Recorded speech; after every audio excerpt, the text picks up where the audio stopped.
हाँ जी, बाल को सुप्रभात, नमस्कार, राम राम, प्रणाम। कैसे हाल चाल। आज बात करेंगे बिजनेस एनवायरनमेंट की।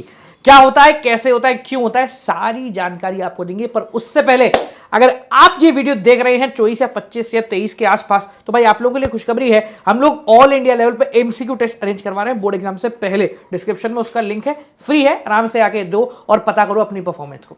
चलिए बात करते हैं टॉपिक के ऊपर, बिजनेस एनवायरनमेंट क्या होता है। देखो, हम जो अपने आसपास देखते हैं वो सब हमारा एनवायरनमेंट है। उसी प्रकार से बिजनेस के आसपास का सारा नजरिया उसका एनवायरनमेंट है। इसका मतलब वो सारे फैक्टर्स जो कि डायरेक्टली, इनडायरेक्टली या इनडायरेक्टली भी बिजनेस को इंपैक्ट करते हैं, वो सब उसके बिजनेस एनवायरनमेंट में आते हैं। तो बिजनेस मुश्किल क्यों है? बिजनेस मुश्किल इसलिए क्योंकि बिजनेसमैन को बिजनेस एनवायरनमेंट समझना पड़ता है और एनवायरनमेंट की स्कैनिंग करनी पड़ती है। एनवायरनमेंट स्कैनिंग का मतलब है कंप्लीट अवेयरनेस रखना कि बिजनेस में क्या हो रहा है, क्या नहीं हो रहा था। Complete awareness and understanding of business environment is known as business scanning या बिजनेस एनवायरनमेंट स्कैनिंग। ठीक है, अब बात करते हैं ये कैसा होता है भाई बिजनेस एनवायरनमेंट। तो बेसिकली इसके अंदर सारे के सारे एक्सटर्नल फोर्सेस होते हैं, वो सारे फैक्टर्स जो कि डायरेक्टली इनडायरेक्टली हमें इंपैक्ट करते हैं। फैक्टर्स कई प्रकार के हो सकते हैं, स्पेसिफिक फोर्सेस भी हो सकते हैं, जनरल भी हो सकते हैं। स्पेसिफिक मतलब हमें जिनके बारे में पता है, जैसे इन्वेस्टर ने धोखा दे दिया, कस्टमर ने कुछ कर दिया, सप्लायर ने कुछ कर दिया, ये डायरेक्टली इंपैक्ट करते हैं और स्पेसिफिक ऑर्गेनाइजेशन को इंपैक्ट करेंगे। जबकि जनरल फोर्सेस मतलब सोशल, लीगल, पॉलिटिकल, टेक्नोलॉजिकल, सारी चीजों में कुछ चेंज आया है और ये इनडायरेक्टली सबको ही इंपैक्ट करते हैं। बिजनेस एनवायरनमेंट डायनामिक होता है। डायनामिक मतलब रेगुलर चेंजेस होता है। क्या चीज कब कैसे आपको इंपैक्ट कर जाए कुछ नहीं बता सकते, और हर चीज का इंपैक्ट इंस्टेंटली आए ये भी जरूरी नहीं है। एक साल पहले कुछ हुआ था जिसकी वजह से आज कुछ हो रहा है, पॉसिबल। कॉम्प्लेक्स बिजनेस एनवायरनमेंट बहुत ज्यादा कॉम्प्लेक्स है, इसको समझना इतना आसान नहीं है, और आसान नहीं है इसलिए लोग धंधे से थोड़ा सा दूर रहते हैं। नेक्स्ट चीज, बिजनेस एनवायरनमेंट इंटर रिलेटेड है एक दूसरे से। मतलब हर चीज डायरेक्टली इनडायरेक्टली एक दूसरे से रिलेटेड है। हमें हर चीज का इंपैक्ट देखना चाहिए। जैसे लॉकडाउन लगने से सोशल मीडिया बहुत हाइप पे आ गया, पर लॉकडाउन खत्म होने से हाइप पे नहीं आया। इसका मतलब यह है कि भैया मेहनत वाली जो नौकरी है ना, वो कम होती जा रही है। आप लोग देख रहे हैं ले ऑफ हो रहा है, क्योंकि उस समय लोगों ने नए नए लोगों को भर्ती तो कर लिया, पर अब उनको काम कहां से देंगे, लोग सोशल मीडिया छोड़ ही नहीं रहे। अगला काम आता है अनसर्टेनिटी। बिजनेस एनवायरनमेंट किस तरीके से जाएगा, ये किस तरफ करवट बदलेगा, इसके बारे में किसी को नहीं पता, सब अंदाजे पे काम चलता है। बात करते हैं जरूरी क्यों है एक बिजनेसमैन के लिए उसके एनवायरनमेंट को स्कैन करना, यानी पता करना क्या होने वाला है। देखो, एनालाइज होता है जिसको बोलते हैं स्वॉट एनालिसिस, स्ट्रेंथ, वीकनेस, अपॉर्चुनिटी और थ्रेट। हर बिजनेस को ये स्वॉट एनालिसिस एनवायरनमेंट स्कैनिंग से ही पता चलेगा। तो कुछ इंपॉर्टेंस के बारे में बात करते हैं जो आप लोगों के काम के। सबसे पहला, फर्स्ट मूवर एडवांटेज अगर आपको लेना है तो एनवायरनमेंट को समझना पड़ेगा, भविष्य में क्या होने वाला है। थ्रेट्स को पकड़ना पड़ेगा, जैसे आजकल जो वेबसाइट डेवलपर है उनकी नौकरी थोड़ी सी खतरे में है क्योंकि एआई आ चुका है। थर्ड है कि भाई ये टैपिंग एंड असेंबलिंग रिसोर्स में मदद करता है। अगर आपको पता है कि कल क्या होने वाला है, आपको पता चल गया कल लॉकडाउन लगने वाला है, तो सब्जी आज ही खरीद लोगे, तो it helps in tapping and assembling resources.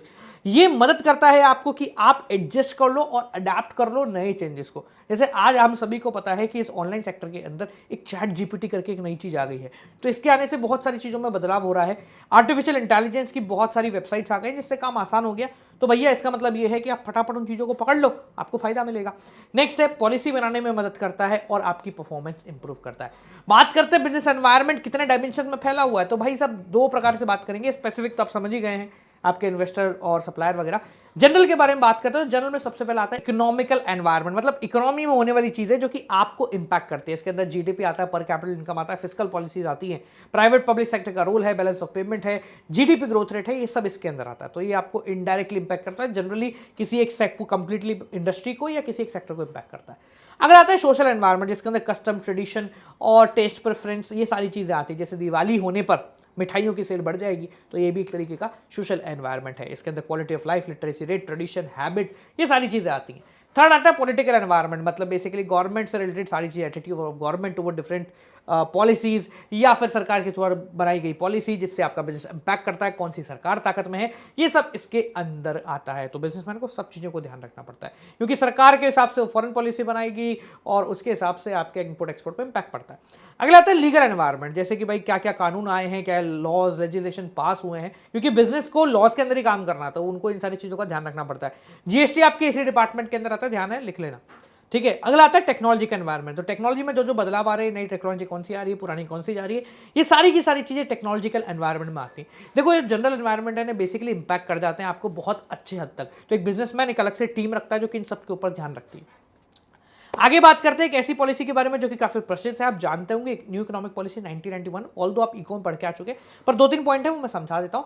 क्या बेसिक एजेंडा था उस न्यू इकोनॉमिक पॉलिसी का? सबसे पहले डी लाइसेंसिंग करनी है, लाइसेंस हटा देना है, कुछ 5 इंडस्ट्री को छोड़ के हर जगह लाइसेंस हटा दो, ठीक है। प्राइवेट सेक्टर को एंट्री देनी है, लिबरलाइज यानी रिलैक्सेशन करना, फॉरेन ट्रेड पॉलिसी में टेक्निकल एरियाज में लिबरलाइजेशन करना है, और फॉरेन इन्वेस्टमेंट प्रमोशन बोर्ड को प्रमोट करना है ताकि बाहर से इन्वेस्टमेंट आए, स्मॉल स्केल इंडस्ट्रीज को और बूस्ट करना है। 3 कंपोनेंट है, सबको पता है तो मैं इसमें ज्यादा दिमाग नहीं लगाऊंगा। 1991 में एलपीजी काम करता है, लिबरलाइजेशन, प्राइवेटाइजेशन और ग्लोबलाइजेशन। लिबरलाइजेशन ईज करना रिस्ट्रिक्शन को, प्राइवेटाइजेशन का मतलब है प्राइवेट सेक्टर को बढ़ाना, जिसके अंदर हमने क्या कहते हैं फॉरेन डायरेक्ट इन्वेस्टमेंट को 51% और उससे धीरे धीरे और आगे बढ़ा दिया। Board of institution financial reconstruction BIFR जो है ना, उसको हमने सेटअप किया ताकि सिक इंडस्ट्रीज को देखे, और ग्लोबलाइजेशन करना यानी कि पूरी दुनिया को एक ही बाजार बना देना। ये पूरा आपके बिजनेस एनवायरनमेंट के अंदर आता है। बिजनेस एनवायरनमेंट का चैप्टर यहाँ पर खत्म हो गया है। एक है आपका डीमोनेटाइजेशन, तो भैया 8 नवंबर 2016 सबको पता है क्या है, क्यों है, किस लिए है, ठीक है जी। तो चलिए बालको, आज के लिए इतना ही, मिलते हैं आप लोगों से अगली वीडियो के साथ। टेलीग्राम चैनल ज्वाइन नहीं किया है तो कर लेना। टिल देन बालको।